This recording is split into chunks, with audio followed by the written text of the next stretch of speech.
Nous voici ici pour déguster un grand vin. Vous connaissez mes origines bourguignonnes et là, j'avoue que je suis ultra fière de pouvoir vous proposer un Montely. C'est une appellation qui n'est pas très connue, qui se trouve juste derrière le village de Meursault, en Côte d'Or, et qui produit des vins plutôt confidentiels et un peu moins connus que les appellations qui se trouvent de l'autre côté de cette espèce de combe qu'on retrouve à cet endroit-là.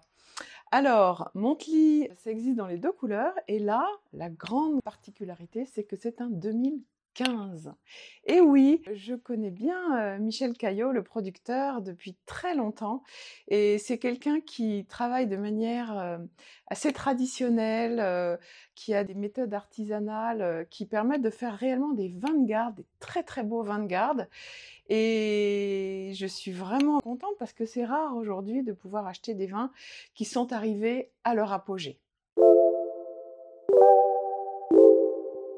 Alors, regardez cette magnifique, magnifique couleur. Peut-être derrière un fond plus pâle, on voit bien la couleur un petit peu tuilée, qui est un signe d'évolution. Les grands vins qui méritent de vieillir perdent un petit peu de leur couleur d'origine et on retrouve ces très très jolies teintes dans les vins un peu plus évolués. Alors, au nez maintenant, attention, hein.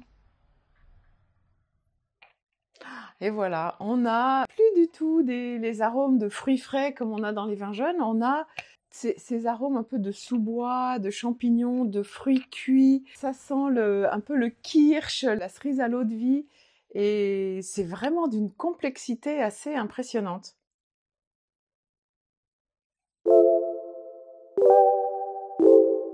Alors, maintenant on va le déguster. Alors attention, comme tous les grands vins, il faut le laisser un peu s'ouvrir en bouche et bien l'aérer pour vraiment ressentir toutes les particularités, toutes les subtilités qu'il y a dans un grand vin arrivé à maturité.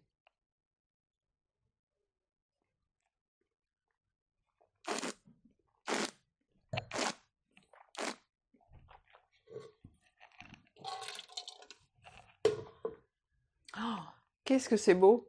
C'est encore très très juteux et on sent vraiment ces arômes inhabituels qu'on ressent que dans les grands moments, avec justement cette sorte de fruits compotés qui glissent tout seuls et qui sont d'une fraîcheur encore assez impressionnante. C'est un vin qui dure longtemps en bouche, on ressent, ça fait saliver hein, encore longtemps, ça veut dire qu'il a encore de la force et il se déploie progressivement sur le palais dans une grande finale tout en persistance. Alors, qu'est-ce qu'on mange avec ça? Eh bien justement, c'est le moment de se mettre un peu au fourneau et de cuisiner. Alors, soit quelque chose de ultra simple et on laisse le vin, parce que c'est lui qui a la complexité, s'exprimer. Donc juste une pièce de bœuf ou un joli morceau de viande ou un filet mignon ou quelque chose comme ça. Et du coup, c'est le vin qui va vraiment prendre le dessus. Ou alors, on essaye d'accorder la complexité du vin avec la complexité du plat. J'irais vers quelque chose d'assez rassurant, de type du bœuf aux carottes, ou un pot-au-feu, ou bien sûr un bœuf bourguignon, mais voilà quelque chose de plutôt mitonné, voilà, qu'on savoure dans un mode un peu confort. Voilà, ça irait vraiment super super bien.